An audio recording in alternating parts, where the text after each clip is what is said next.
Hey brother, I got your email and I wanted to answer your question. You asked me how you could get more out of your curses. The way I talked about in both of the groups. It's not really that difficult. You remember in the post I made how I was saying every curse I've ever done is to gain something. And it's because it's usually not out of revenge. It is out of me expressing my aspects in a very particular way. So certain things that I will there are certain things that I will target, someone's health or their wealth. Like I will call on the demonic aspects of Tor as well, with these specific conduits and other aspects of death, and plague spirits as well.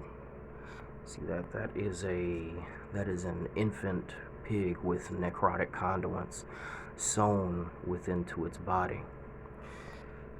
I will do things like this to steal someone's health, just similar to the way in which you saw in that post. Well, I will bind someone to medically preserved human organs. This is done to keep my health intact. You have to feed your aspects, especially your darker ones. So since you're on the path of necromancy and sanguinarian vampirism, this is how you should feed your aspects as well, with getting in particular what you actually want out of your curses. That's why I was saying every curse I've ever done is for my benefit, and I've been doing this since early 2010. Every curse I've ever performed, I took to heart the saying, if you're going for revenge, dig two graves. I want it to always benefit me. So when I target and steal someone's wealth consciousness, I will notice an increase in my stocks, my Bitcoin stocks, and quite a few other businesses as well. So try and go for that. I've sent you the method and how you can actually do this. But that's how you should target everything. It's just like I was saying with your protections. You gotta have a backup plan for your backup plan. And there's always other things you can do as well to get something. Now, my ancestral lineage in particular, the particular job, the particular family ancestral law, have shown me how to exercise spiritual thievery. And this is the way that I can take someone's gifts as well. The best curse, like I was telling you, there is for them to not question it, for them to know who you are and what you do, but for them to not know. And you have to be more strategic, like a surgical knife, when you're putting a curse on someone. You don't want them to know that they're cursed. You'd rather your enemy think your curses are weak or their protections are on point.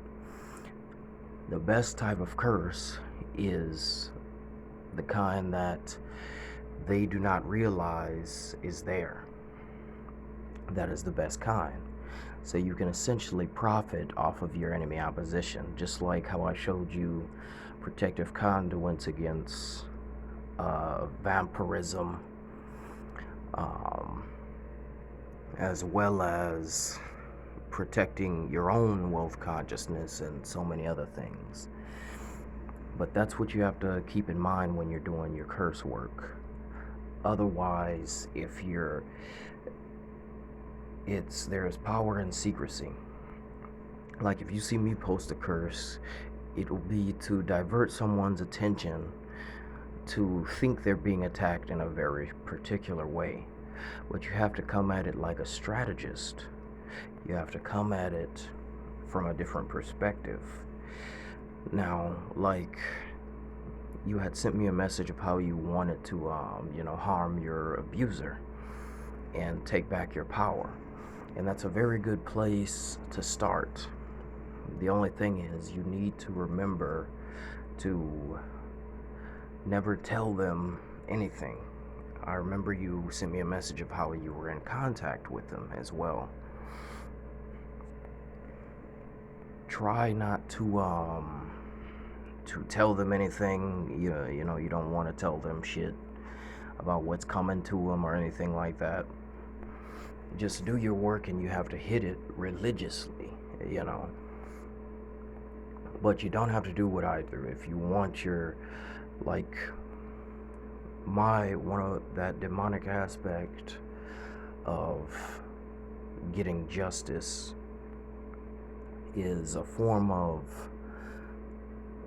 me taking back what I usually feel the person is taken from, the world.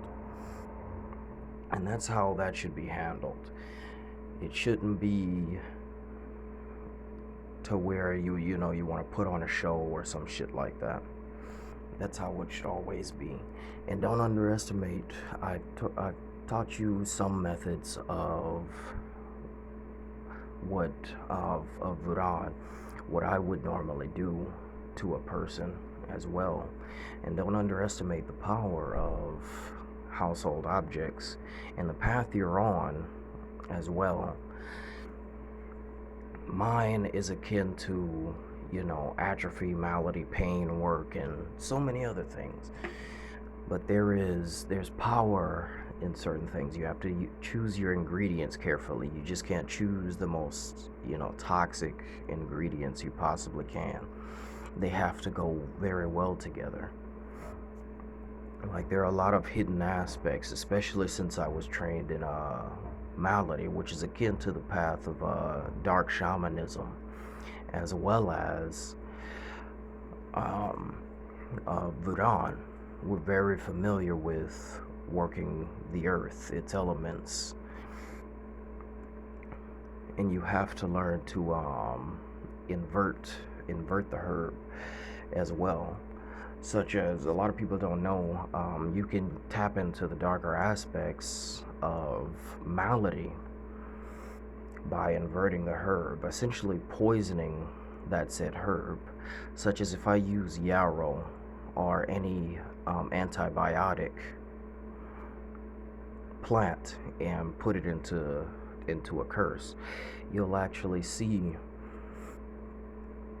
that when you invert the herb from the right I sent you, this can actually stop someone from healing. It can stop someone from cleansing them at all. And you have to be careful about attacking someone with very particular ancestors as well, because they will retaliate. So one of the things I do is, you've seen on my shop, you've got it before, because there are some things you wanted out of your bloodline, is the ancestral disconnection, where essentially, if you're skilled enough, you can rip someone's ancestral spirits right out of them, do battle with them, and devour them. Now, this is what I have done actually for years against certain people who did deserve it, of course. But you have to get rid of, there are a lot of things with performing a curse that people never, I would say, take into consideration. You have to consider what's in their bloodline. You have to be able to read what's in their bloodline and start striking at that first, because those are the first things that are going to try and protect that person as well.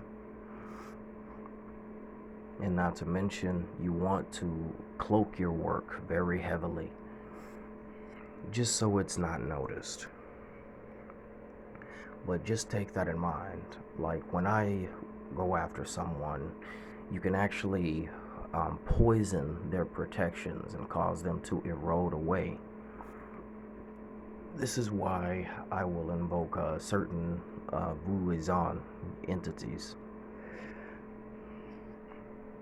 certain lois that are specifically meant to do this.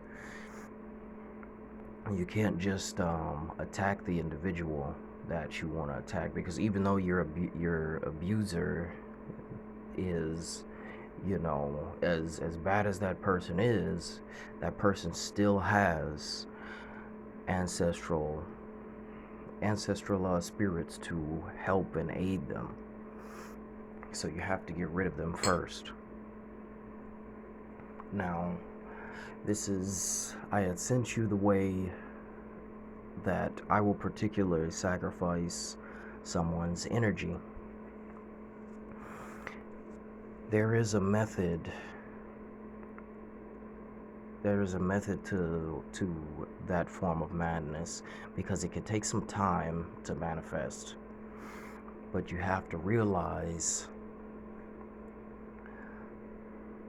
how you want it to hit. You can be strategic, but if you start overthinking your ritual, you're going to corrupt it with your thought constructs. And I tell people this because they make it seem like the most complicated curses are some of the most powerful, but usually it's some of the most simple. So when you start embarking on this, don't worry about the hows and the why of how sorcery is going to make it manifest. Magic is going to handle the hows and the why it's going to happen. You understand? So when you're being strategic, you're choosing your particular ingredients. You don't have to come at it like a chemist, although you do need to be careful. Like I have in the past, when I was going against an enemy, there is, and another reason you don't want to go after a specific person and tell them, because publicly, you could get in trouble, even though, they will fully get fucked up by the curse. When I was in Texas and in New Orleans and shit like that, when I've had people dying on me, I was questioned, even though I had nothing to do with that person. So you have to be careful. And there are things that are going to, make sure you never see the light of day again, even though it was a curse. And this is what they tried with me. I had made a specific curse bound to certain lois that were able to conjure certain forms of spirits, and this usually leads to a person experiencing certain things mentally, especially when it comes to suicidal spirits as well, because I was actually trying to cleanse this individual of this corruption. This one was a cop, and I was using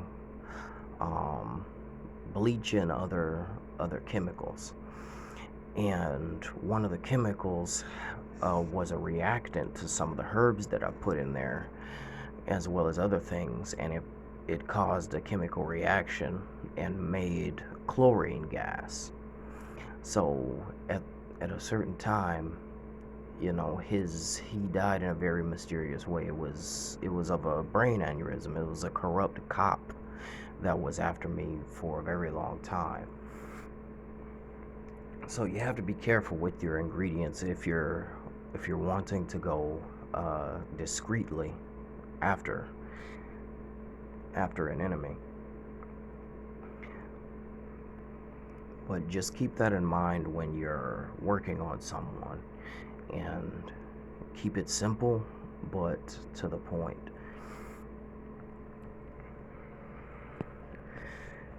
But yeah, contact me more about what you want to do with your abuser as well, so we can get that handled, and you can reclaim that power back that person took from you.